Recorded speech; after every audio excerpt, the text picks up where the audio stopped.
It doesn't happen very often, but when it does happen, the results are usually the same.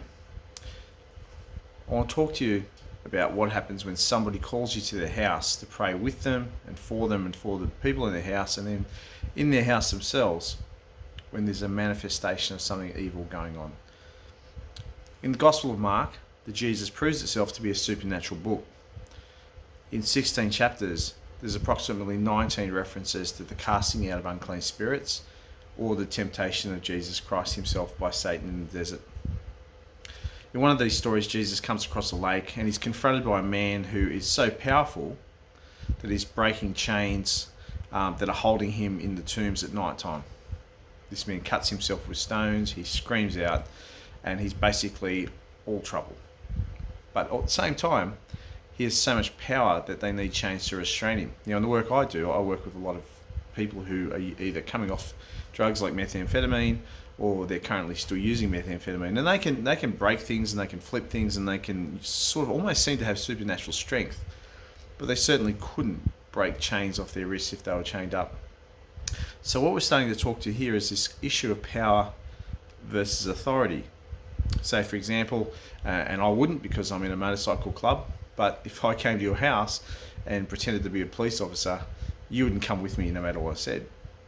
But if I turned up and I had a badge and I had a taser, I had a Glock, I had all the stuff that gave me the right to declare myself as a police officer, including a police car, I come in the authority of not just the state government, but the federal government, the Governor General, and in this country, directly from the Queen.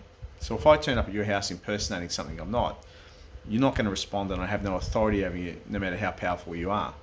But if I turn up and I have authority, then I can do whatever I want, even to the most powerful person ultimately.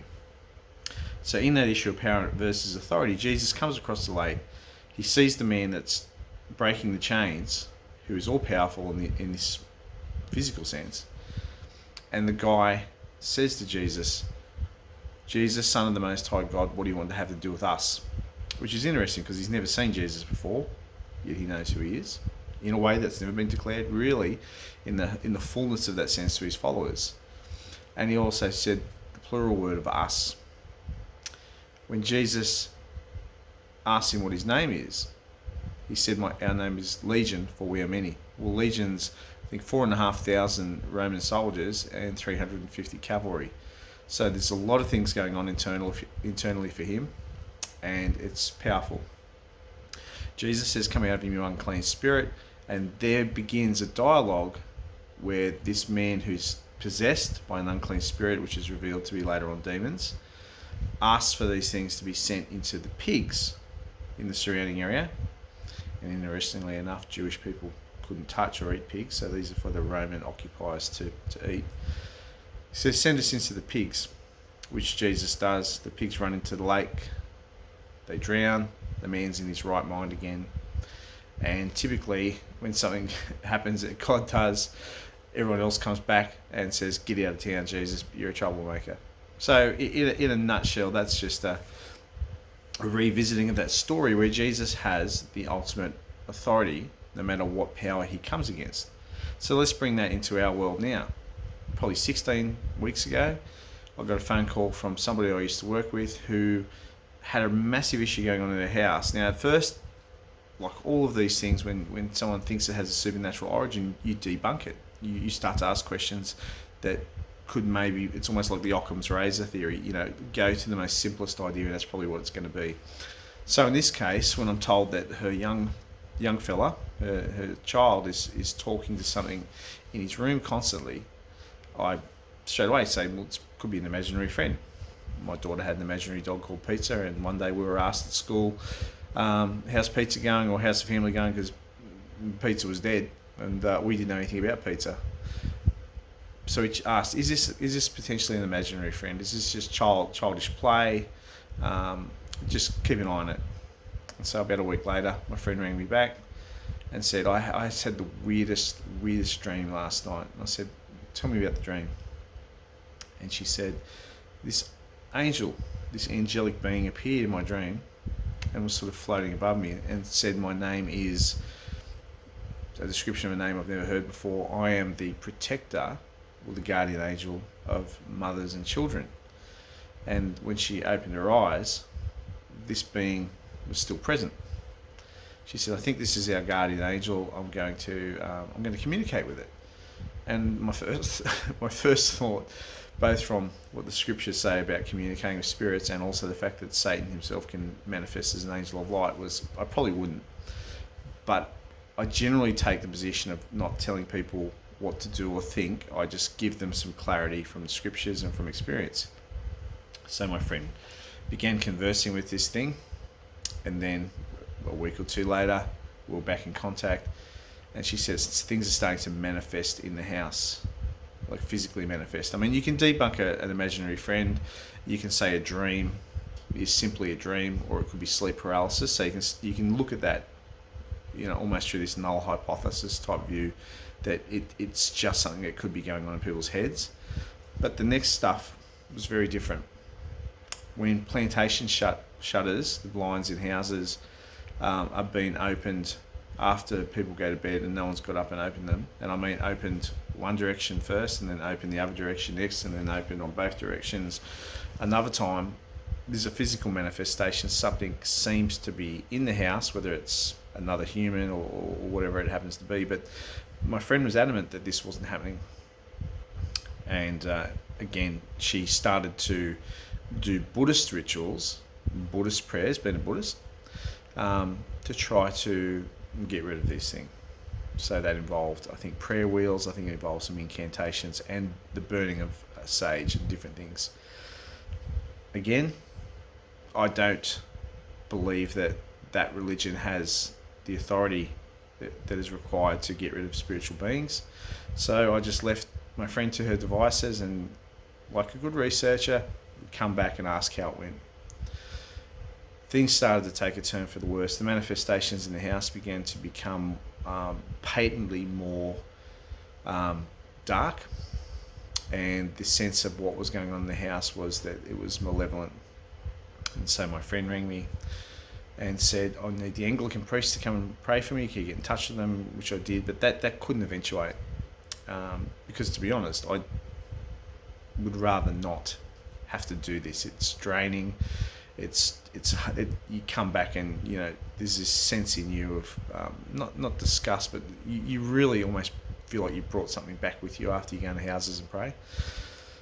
So again, about a week later, my friend is doing all the things that she thinks she needs to do, and there's a manifestation of things moving in the house, physically moving in the house. And then she rings me and says, "Can you please come and pray?" Which I do.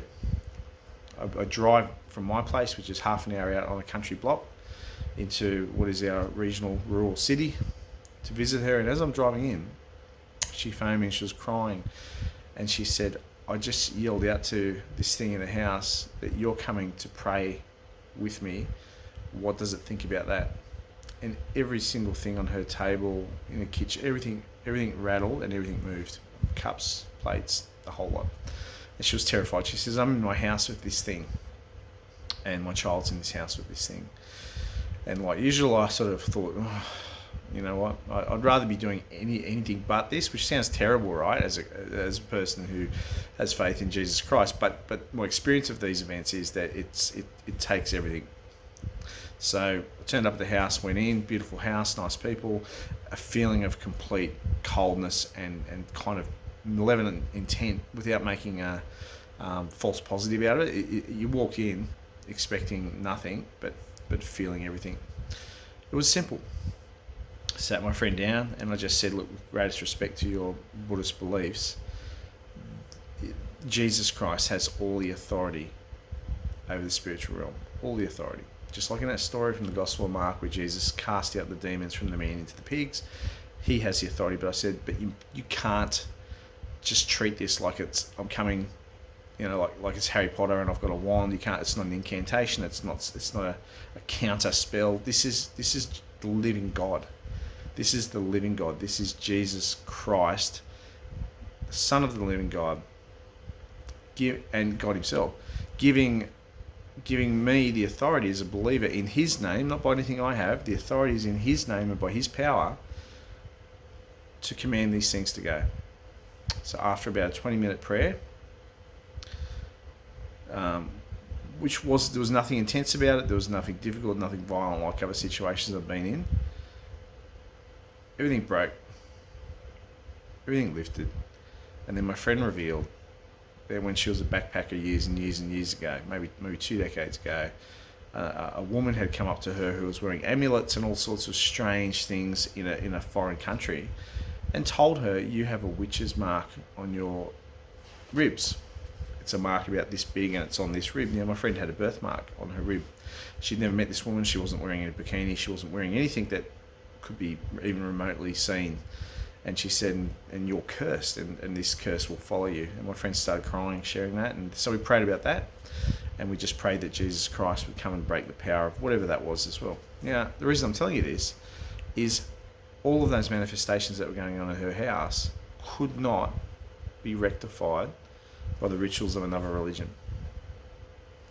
It was only rectified when somebody came in the name of Jesus Christ and prayed for her and her child and her house. That was 17 weeks ago. This week, there has been no manifestations of anything in that house since then. So why do we run this page? Because you're constantly being flooded with paranormal information and people investigating and checking stuff out, and people going in and smudging and doing this and burning sage and doing all sorts of rituals. But from experience, there is no ritual. There is just Jesus Christ as the answer to this issue, just the same as it was in the time when the man was possessed by a legion of demons, in his words, and was cast out into the pigs. So I come not to force you to believe anything, but I come to tell you things that are true, that have happened, why they happen, demonstrated from scriptures, so that you may have a clearer understanding about how Jesus Christ works and who he is. God bless you today.